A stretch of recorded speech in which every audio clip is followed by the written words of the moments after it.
Hello you beautiful peeps, my name's John, welcome to my channel. Today we have the WL Toys 144001 and this is the exact car that we had in Norway.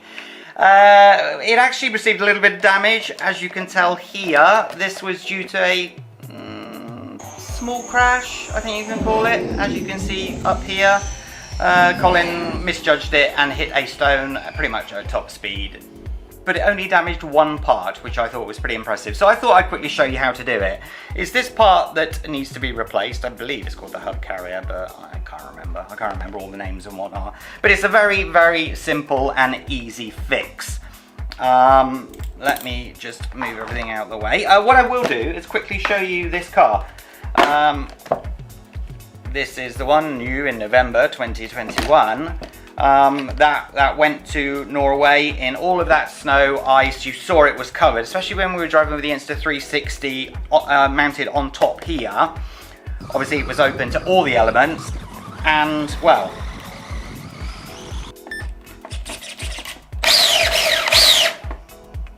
still working 100%.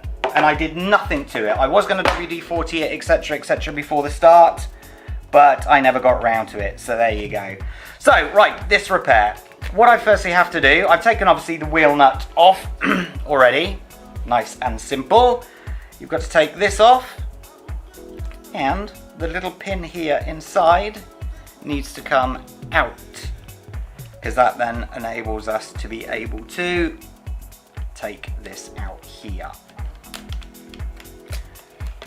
That whole thing now comes out in one go, and as you can see where the damage is, I'll just snap that off.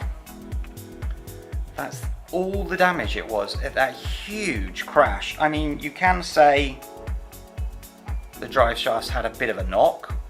It's a little bit wobbly, but I have a replacement, so we'll put that one in. You compare it against the one that came out. Oh, there we go. Not badly damaged considering the impact, let me tell you that.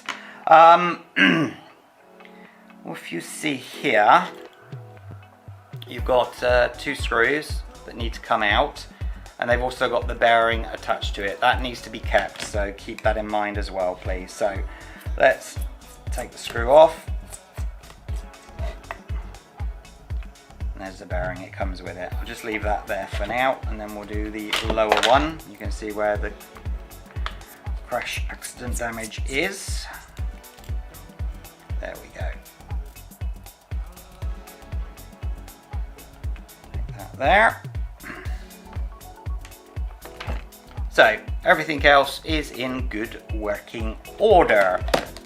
Let's get rid of that for a second, because what we do have to do is take the bearings. There's two bearings here and they need to come out. So, okay, push it from the other side. Use the drive shaft that came out and just push it on the ledge there and push it out. So that's the inner one. So I'm going to actually do that. Oh, we've got bearings in this one already.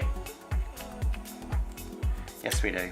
Anyway, I've done the lower one, so I will do the upper one as well. Again, the same thing, push from that side and it comes straight out. So there are now spare bearings that can go across there.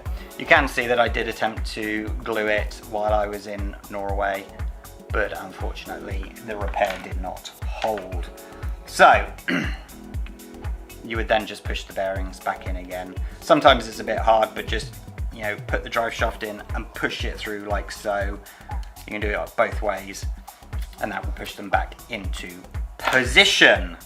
So there we go. So now we bring the wheel back, and it gets a little bit finicky now. Let's get rid of that for a second, because obviously this has to go here like so, but you've got the bearings? No, bushes, there we go, that need to go in. So take your two bushes, push it in at the side, take the screw out, and push it in from the side there. Now you can see the position that the bearings are in. And then, like so, try not to drop it while you grab a screw. Bottom one in, top one in. I really should have put the drive shaft in now, but this is hard enough as is, but I'll show you how to quickly do that. My wife bought me a very nice set. Mr. Fix-It she calls me, because there's pretty much not a lot that I can't repair. I wonder if she knows about all the things that I bought new and told her I repaired it. It's not true. So there we go. So that is now repair done. It's that simple. To get the drive shaft in place, you just grab, oh actually I've got my door, I will use this. Voila. God, that's so much easier. Which was the bendy one? That's the bendy one. So then feed it in. Wah, wah. Feed it in through like so, being careful that the bearing doesn't fall out the other side. Looks like I have a bit of a leak there on my, if you see, on the differential. See some of the grease is popping out. I assume that's to do with the temperatures in Norway, because obviously the car was going from very, very cold to very, very warm inside. So then bang that into place, and then while we're here we may as well just do the steering arm as well. Oh. Dun dun dun. So we then take the little pin from this side.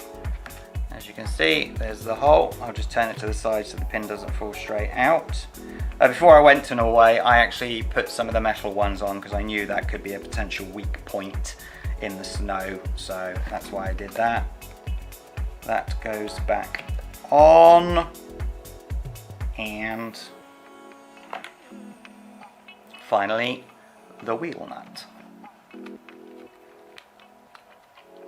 If you don't own a WL Toys 144001, then the links are in the description below. Please pick one up. They're quite cheap at the minute, and for a car that goes over 50 kilometers an hour and is as resistant as what this one is to pretty much everything, it is well worth the purchase. So, has my simple repair worked?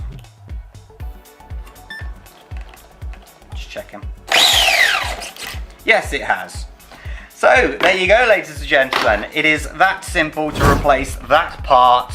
I'll put the name of it in the description below as well, and probably the number, because I can't remember the name of all these bits. Please check out this video here, and I will catch you next time. Hit that like button, subscribe to the channel. Take care. Bye-bye.